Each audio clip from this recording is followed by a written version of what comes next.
ലോക്സഭാ തെരഞ്ഞെടുപ്പിൽ ബി.ജെ.പിക്കേറ്റ ഏറ്റവും വലിയ തിരിച്ചടികളിലൊന്നായിരുന്നു കേന്ദ്രമന്ത്രി കൂടിയായിരുന്ന സ്മൃതി ഇറാനിയുടെ പരാജയം. പ്രചാരണത്തിലുടനീളം വിജയം സുനിശ്ചിതമെന്ന് വീമ്പ് പറഞ്ഞ സ്മൃതിക്ക് നേരിടേണ്ടി വന്നത് വമ്പൻ പരാജയമായിരുന്നു. 2019 തെരഞ്ഞെടുപ്പിൽ രാഹുൽ ഗാന്ധിയെ പരാജയപ്പെടുത്തിയതിനു ശേഷം ജെയിൻ കില്ലറായി വാഴ്ത്തപ്പെട്ട ഇറാനി 2024 ഗാന്ധി കുടുംബത്തിന്റെ വിശ്വസ്തനായ കിഷോരിലാൽ ശർമ്മയോട് 1.5 ലക്ഷത്തിലധികം വോട്ടുകൾക്കാണ് തോറ്റത്. എന്നാൽ അമേഠിയിലെ തോൽവിയിൽ തനിക്ക് വിഷമമില്ലെന്നാണ് സ്മൃതി ഇറാനി ഇപ്പോൾ വ്യക്തമാക്കിയിരിക്കുന്നത്. അമേഠി തനിക്ക് വൈകാരികവും പ്രത്യയശാസ്ത്രപരവുമായ വിഷയമാണ്. ലോക്സഭാ തെരഞ്ഞെടുപ്പിൽ യുപിയിലെ പ്രധാന മണ്ഡലത്തിലെ തോൽവിയിൽ തനിക്ക് നിരാശയില്ലെന്നും സ്മൃതി പറയുന്നു. തെരഞ്ഞെടുപ്പുകൾ വരും പോകും. അമേഠിയിൽ നിന്ന് തോറ്റതിൽ എനിക്ക് യാതൊരു വിഷമവുമില്ല. 1 ലക്ഷം കുടുംബങ്ങൾ ഇപ്പോൾ സ്വന്തം വീടുകളിൽ താമസിക്കുകയാണ്. 80,000 വീടുകളിൽ ഇപ്പോൾ വൈദ്യുതിയുണ്ട്. 2 ലക്ഷം കുടുംബങ്ങൾക്ക് ആദ്യമായി ഗ്യാസ് സിലിണ്ടറുകൾ ലഭിച്ചു. ഇതാണ് തന്റെ യഥാർത്ഥ വിജയമെന്നും സ്മൃതി പറഞ്ഞു. 2014 മാർച്ച് 22 രാത്രി 11 മണിക്ക് രാജ്നാഥ് സിംഗ് വിളിച്ച് അമേഠിയിലേക്ക് പോകണമെന്നും മത്സരിക്കണമെന്നും ആവശ്യപ്പെട്ടു. ഒന്നും പറയാതെ ആ വെല്ലുവിളി ഞാൻ ഏറ്റെടുത്തു. അവിടെ ചെന്നപ്പോൾ ഞാൻ കണ്ടത് റോഡുകൾ പോലുമില്ലാത്ത 40 ഗ്രാമങ്ങളാണ്. കഴിഞ്ഞ 5 വർഷത്തിനുള്ളിൽ ഞാൻ 1 ലക്ഷം കുടുംബങ്ങൾക്ക് വീടും 3.5 ലക്ഷം ശൗചാലയങ്ങളും നൽകി.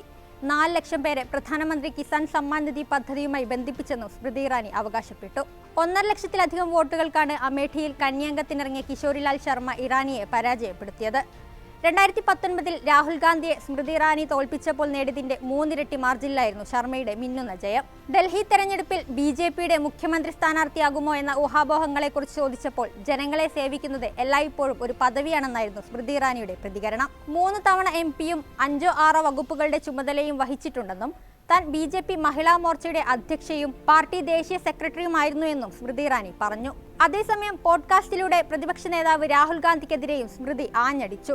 വിജയിച്ചു എന്ന് വിശ്വസിക്കുന്ന കോൺഗ്രസ് നേതാവ് ഇപ്പോൾ വ്യത്യസ്തമായ രാഷ്ട്രീയ കരുനീക്കത്തിൽ ഏർപ്പെട്ടിരിക്കുകയാണെന്നാണ് സ്മൃതിയുടെ കണ്ടെത്തൽ. ജാതിയെക്കുറിച്ച് സംസാരിക്കുമ്പോൾ, പാർലമെന്റിൽ വെള്ള ടീഷർട്ട് ധരിക്കുമ്പോൾ അത് യുവാക്കൾക്ക് എന്ത് തരത്തിലുള്ള സന്ദേശമാണ് നൽകുന്നതെന്ന് അദ്ദേഹത്തിനറിയാം. ജനങ്ങളെ ആകർഷിക്കാൻ കണക്കുകൂട്ടി നീക്കങ്ങൾ നടത്തുകയാണ് അദ്ദേഹം.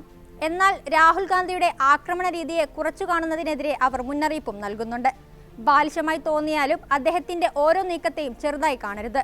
അവർ ഇപ്പോൾ രാഷ്ട്രീയത്തിൽ മറ്റൊരു ഗെയിം ആസൂത്രണം ചെയ്യുകയാണെന്നും സ്മൃതി കൂട്ടിച്ചേർത്തു. തെരഞ്ഞെടുപ്പ് കാലത്തെ കോൺഗ്രസിന്റെ മൃദുഹിന്ദുത്വത്തെ ചോദ്യം ചെയ്ത അവർ ഈ ശ്രമങ്ങൾ വോട്ടർമാരിൽ പ്രതിധ്വനിച്ചില്ലെന്നും കൂട്ടിച്ചേർത്തു.